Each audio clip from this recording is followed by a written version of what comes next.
Nə vaxta qədər ki, insanların fərdi və ictimai yaşayışları Allahın idarəçiliyi və qanunları əsasında olmayacaq, onların yaşayışı puç, mənasız və zülmət içində olacaq. Allah Teala Taha surəsinin 124-cü ayəsində buyurur: Bismillahirrahmanirrahim. Və mən a'rada an zikri fe inne lehu ma'işeten danka. Hər kəs mənim zikrimdən üz döndərsə, yaşayışı onun üçün sıxıntılı olar. Zənka yəni şiddətli sıxıntı, ağırlı sıxıntı. Bu sıxıntının səbəbi nədir? Allah Teala buyurur: hər kəs mənim zikrimdən üz döndərsə, onun yaşayışı sıxıntılı olar.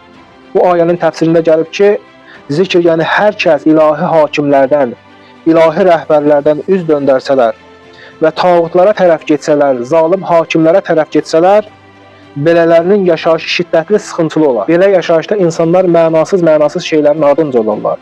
Cavanlar şəhvət, narkotik, spirtli içki ardınca olar. Yaşayışları puç və mənasız olar.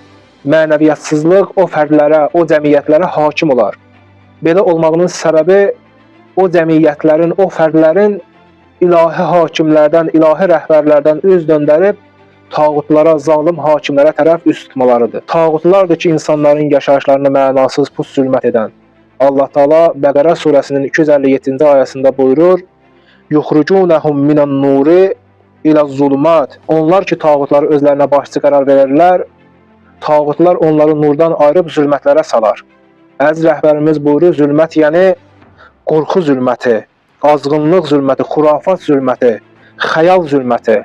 Tağutlar insanları nurdan ayırıb bu zülmətlərə salar. İstəyiriksə qorxu, xurafat, xəyal zülmətindən nicat tapaq, Allahı özümüzə Rəbb qərar verək.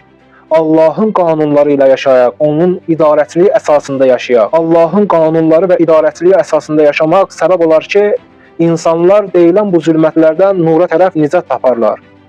Allah Teala Bəqərə surəsində buyurur: "Allahu veliyyullezine amanu yukhrijuhum minez-zulumati ilen-nur."